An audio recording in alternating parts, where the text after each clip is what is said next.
Good morning, welcome to another episode of In Conversation. Today is Advent. We're in that countdown to Christmas. You've probably heard me say that far too many times now, but I think Advent is normally one of those seasons that I certainly look forward to in terms of the workload goes through the roof. And we tend to have those kind of things that we do every year to mark Advent, like opening Advent calendars, although Samuel has experienced that for the first time this year and taken great delight in eating chocolate, but not quite getting that you only get one bit of chocolate at the start of the day. And only a small bit of chocolate at the start of the day. So we now have Advent for us is a meltdown every morning. But we tend to forget about, or certainly I tend to forget about Advent once we've started Advent, because Christmas just takes over. And I suppose one of the joys of Advent this year, one of the silver linings or all that we're experiencing with this COVID pandemic is we're actually getting to sit in the season of Advent. We're actually getting the opportunity to observe the season of Advent. And I think that's for two reasons. The first of which is a lot of the normal carol services and Christmas events have been cancelled. So actually Christmas is only really going to begin that final week of Advent. And that's no bad thing. And the second thing is a lot of what we do normally for Advent, we don't do because we get focused on Christmas. And so certainly from our perspective, we've had to think about, well, okay, we've got this Advent season to use. What do we do? Which is why we've produced various resources. You might be thinking far too many resources. And if that's the case, sorry. We just thought, let's go for it this year because then we can reuse them in future years, maybe. And I think there's something really important in using this time that we have been blessed with this year, albeit sacrificing other things, to really prepare our hearts and minds for, and our lives even, for the celebration of Christmas. The Church of England this year has taken its Christmas campaign, the theme of its Christmas campaign, as comfort and joy. In previous years we've used the theme of Follow the Star, which you may remember, but this year they've chosen to take the theme of comfort and joy, and that's something we're following both here in Bramwell Parish and also over in Stockport and Brillington. What does obviously comfort and joy comes from that great carol God Rest Ye Merry Gentlemen, which I actually sung a couple of years ago at our ITV carol service and was slightly shocked by some of the lyrics, I have to say. But what does that statement of comfort and joy evoke for you, Jess?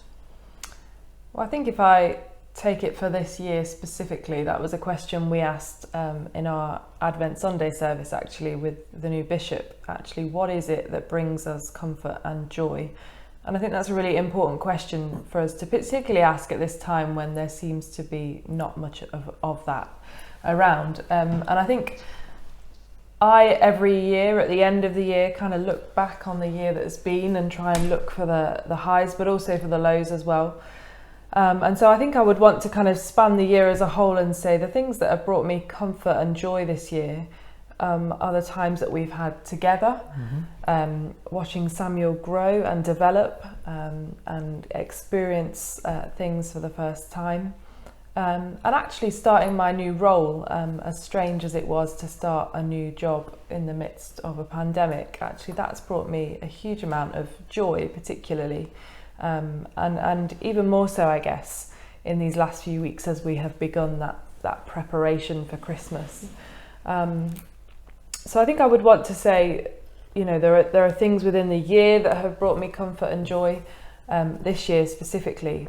But then, there are always things that generally bring us comfort and bring us joy as well. I read something in an Advent book this week that kind of asked us to think about what Advent and Christmas look like for us this year, given the situation we find ourselves in, because actually it's really easy for us not to feel very comfortable or very joyful. And it took me back to the start, really, to the very beginning, that first Christmas, if it indeed was a Christmas. And the idea that things were simple. Sorry to ruin things for you. Get far too academic here. Just embrace the season. But yeah, okay, that moment when Christ came into the world and the simplicity that came with that. And I think there's something about that we need to almost come back to this year. Definitely. In the midweek Bible study that we've been doing at St Michael's, that happens on Zoom, over the last few weeks we've been looking through the infancy narratives in the Gospel of Luke and the Gospel of Matthew. And they have overlapping features, but actually they do tell two different stories in a sense. Yes, Jesus is born in both of them, but you do get two different narratives. But what's been noticeable in the Christmas story that maybe sometimes we take for granted is the many miracles that occur. And Christmas time, our comforts are the great big family traditions, our comforts are the food, our comforts are the carol services that have been the same since the year dot. We have things that we do at Christmas that bring us comfort, and it's within those comforts that we find joy. I remember going to a Christmas at Jess's family, was it last year? And there was a threat that we weren't going to have turkey on Christmas Day. And just having turkey on Christmas Day is one of those Christmas traditions. And so I said if there wasn't going to be turkey, I wasn't going. And in the end, there was turkey on Christmas Day, because it's one of those things that is a tradition. And yeah, okay, I was a guest, I shouldn't have thrown that tantrum. But it's one of those traditions that I find comfort and joy in. And some of those traditions, yes, we're having turkey on Christmas Day, as I hope you are too. I don't know where that tradition came from actually, but hey, someone will tell us, no doubt. Maybe it's in our Advent Together book, we'll have to look ahead. But some of those traditions aren't going to happen. So for example, gathering together for our annual carol service at St Michael's, that's not going to happen. Last year we had record numbers attending, and the head server said to me he'd never known so many people to come to the carol service. This year there will be no one present because it's going to be streamed digitally.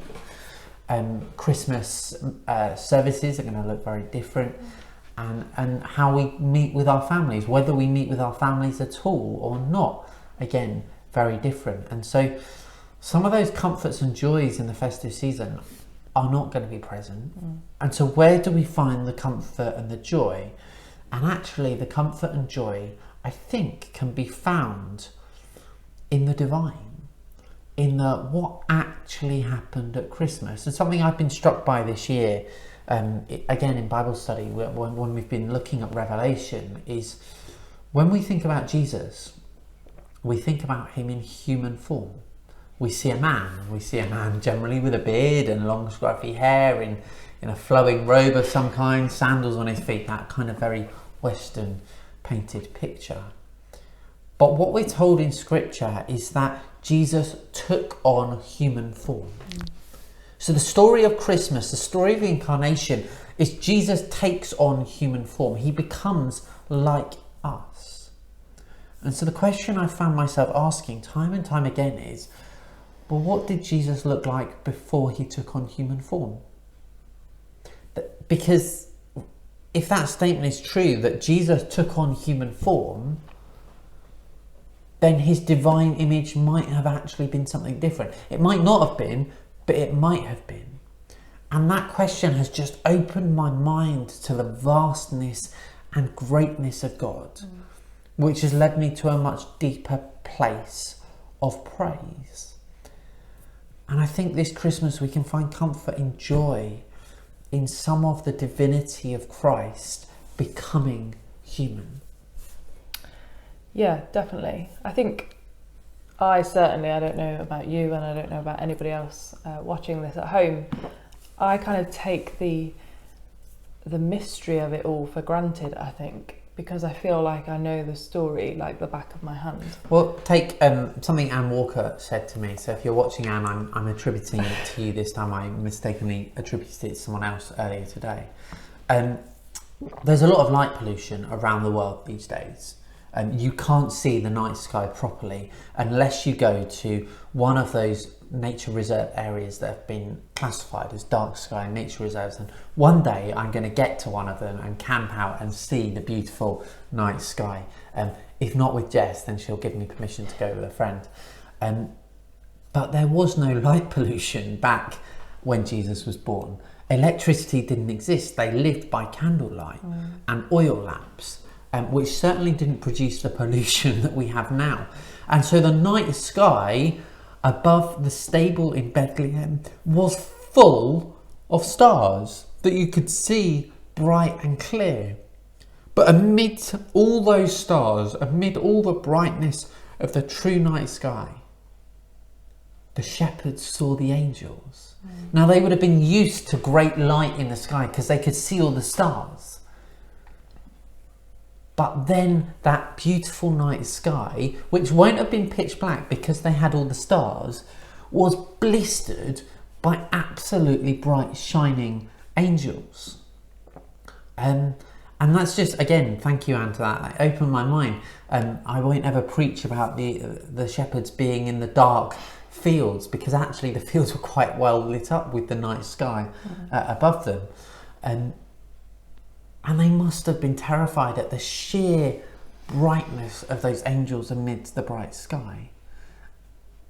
I can't remember why I interrupted you, but that fact was there interrupted. I was talking about the taking for granted the mystery and almost the kind of awesomeness of the story. I think, you know, if we'd never heard it before and we actually just sat down and looked at the detail, as it sounds like you've been doing in Bible study, I mean, it's amazing. It shouldn't ever we shouldn't ever lose the wonder of it, I think. And that's why I think the church created the season of Advent. So that we have this season to prepare our hearts and minds for the amazingness and wonder and astonishing story of Christmas. Yeah, I read something on Instagram yesterday that described Advent as like when the lights go down before a show begins. And then today I read Advent is like switching the lights off to bring the birthday cake in. Yeah. And I was like, yeah, that's exactly what it's like. And yet we don't treat it like that, as we said at the beginning, because actually we're so desperate to get to the show starting, you know, we're so desperate to get to the eating of the birthday cake that we almost kind of gloss over the amazingness that is that moment. And I think something that really brought it home to me this week, we watched Nativity, which was on BBC the other night. Is it the first one? The first one, yeah. Okay. If you haven't seen it, it's on Netflix. It's on Netflix, and you could probably get it on iPlayer, I guess, because it was on TV the other day. Or you can go and buy the DVD and give your money to the people that made the film. Yeah, but if you haven't seen it, it's a beautiful retelling of something that happens up and down the country. Well, perhaps not this year, but of children retelling the story. And at St Michael's, we had some great donkeys and camels last year. From their point of view. And it's set in the grounds of the old Coventry Cathedral that was bombed out, and there's lots of glitz and glam, and it's this huge production. And then all of a sudden, the electricity goes down. It blows because they've overworked the power surge or whatever. I don't understand how it really works, but it goes completely black. And this little kid who is operating the system kind of goes into panic. And the teaching assistant, who is a bit bonkers, he just says to him, "Don't worry, you need to go and you need to get on stage." And it's quiet for a moment and it's dark for a moment. And then the next thing you see is all of these children, okay, health and safety, this is going to set alarm bells ringing, but all you see is these children holding candles, gathered around the crib with Mary and Joseph and the baby Jesus. And it is just a beautiful moment in the midst of what is, quite frankly, a very funny and yet absurd film. But that part in the movie really kind of hits the message home to me every time I see it, that actually it was very simple and yet it was very beautiful. And they sing this song, and in the chorus it says, "One night, one moment, and everything is changed."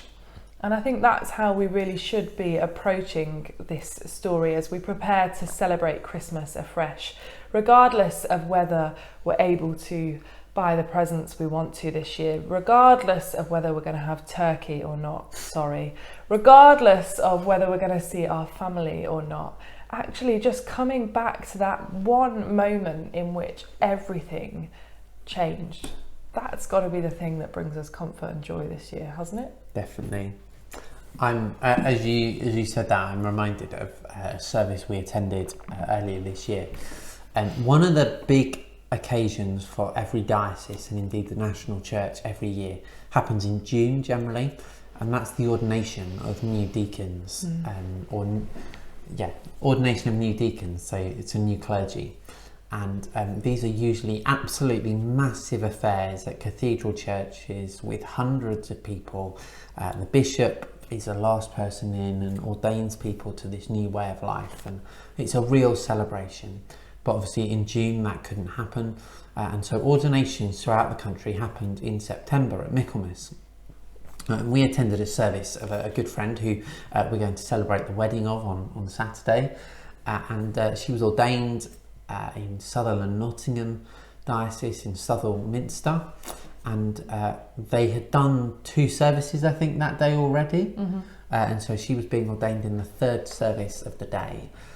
By the time we arrived, the sun had gone down, so it was very dark, and yet the cathedral was lit wonderfully, and so it was, and there were only 30 of us in the congregation, absolute maximum, and then those being ordained in the bishop and 1 or 2 others. And so it had a real intimate feel, and we felt, going there, we felt really sorry for our friend and almost devastated for her because she wasn't getting the celebration that she deserved. And yet there was a real sense of beauty and intimacy and wonder in that ordination service that, if I'm honest, I was slightly jealous about as we left. And I mean, I loved my ordination service and I can still remember it, but just the sense of intimacy in that place as she was ordained with 30 people that she had or 15 people she had chosen, with one other person who'd chosen 15 people. It was all about them and God's journey with them. It was beautiful, and I think there was something of that intimacy that I hope God blesses us all with this Christmas. That yes, we don't get the grandiosity, yes, we don't get all the trimmings, but in the scaled back nature of it, in the intimacy or scaled back nature of it, in the things we're having to make do with and the restrictions we're having to deal with, my hope and prayer is God will bless us with the intimacy and beauty that was apparent and existent in that first Christmas. It wasn't beautiful. Jesus was born in an animal stable. He was placed in a feeding trough. He had dirty, smelly shepherds visit him. Mary and Joseph were exhausted from a journey of many miles. They'd been told they couldn't stay in anybody else's house. And then they fled for their lives. There was no beauty about that. And yet, in that moment, heaven and earth are reunited because God comes and dwells on earth for the first time since the Garden of Eden, if you want to go there. And so that's my hope and prayer, that this Christmas we experience something of the intimacy of that first Christmas. And my real hope is that I don't waste the next 3 weeks of Advent, because we will experience Christmas so much more powerfully if we get our hearts and minds in the right place to meet with Jesus and to celebrate Christmas as if we've never celebrated it before. Definitely, and I think our hope from doing this morning is to encourage you to find those moments and to almost take a step back and to look for those moments of comfort and joy in the coming weeks. I've been asked a few times what we're doing for Christmas, and as I've talked about it, I've said, it does look very different and there are some things that I will miss, but actually a real gift for me is that we're going to have time together. Calum and I are not going to be running around here, there and everywhere right up to the very moment of Christmas and then kind of flop on the sofa at lunchtime on Christmas Day. We're actually going to have the time that we've not had for some time to be together, to have time with Samuel at a point in his life that is really important. And that for me, you know, that's a real gift amongst all the things we're giving up. So I would encourage you as well just to find those things that are going to bring you comfort and joy, even if they don't look like what they normally look like, or even if you feel sad about some of the things that you're having to sacrifice. We're right there with you. But actually, let's, as you say, let's kind of celebrate Christmas like we've never celebrated it before. Mary and Joseph went on a journey to Bethlehem, and I guess that journey would have been happening now. And so in this season of Advent, let's go on a journey together. For Mary and Joseph, it was a journey to fulfill the Roman Empire's requirement for the census. For us, it can be a journey to fulfill God's requirement, to prepare our hearts to worship him in spirit and truth in the season of Christmas. One of the things I'm doing in Advent, yes, this is another plug, sorry, is I'm running 10 kilometres a day to raise money for the Children's Society. I'm not going to ask you for donations right now, although if you want to, that'd be great. But every morning I get up and I go and run my 10k route, which takes me out around Cheadle Hulme, up the A555, and then back through Bramwell. And I tell you what, the hardest bit of my run is running on the path alongside the A555. And the main reason for that is there's no one watching. I could quite easily give up or walk. There's not really. I find running past houses or alongside roads where there are cars that can see me a bit of pressure to make sure I keep running, and so it's an encouragement. But along that road, along that path on the A555, that's not there. And yet, I find myself encouraged. I find myself focusing on God and really praying through the reasons why I'm doing it. And so just encouragement to you really in this season of Advent, find something that takes you to a place of just opening your heart to God and sharing the difficulties of today's journey with him. Because Mary and Joseph had difficulties in their journey, and yet God made sure they got to where they needed to be. Share those difficulties with him so that he can share the burden, and that he can impart some of his comfort and some of his joy by the power of his Holy Spirit upon you, that you can then release those burdens to him and celebrate the joy of Christmas with him and others in a few weeks' time. Definitely. I think we've gone on a little bit too long, so let's call it there. This is actually going to be our last episode of In Conversation till January. With all the filming that we're doing for Advent, with Advent Together and our carol services and one or two other things, there's a lot of editing needed for some of these things. So time is just getting a little bit pushed. We're also running out of ideas as well. So we're just going to take a break from In Conversation till January, which will just give us a bit of a chance to think about some of the topics we could talk about in the new year. If you'd like to suggest something, please do get in touch. Only one person has suggested something so far, I think. So if you'd like us to look at a series or a particular topic, do let us know. And we will be back in January with a new season of In Conversation. Thank you to everyone that's told us they found these conversations really helpful. I think we've enjoyed doing them. It's given us time to at least sit down and have a conversation. Yeah. And it's been really heartwarming to know that they have been encouraging and helpful to other people. So they're not gone for good, but do look out for them in January. What's that phrase? Distance makes the heart grow fonder, Absence makes the heart grow fonder. So bear with us while we take a bit of a break from this, but we will be back in January. Take care. God bless. See you soon.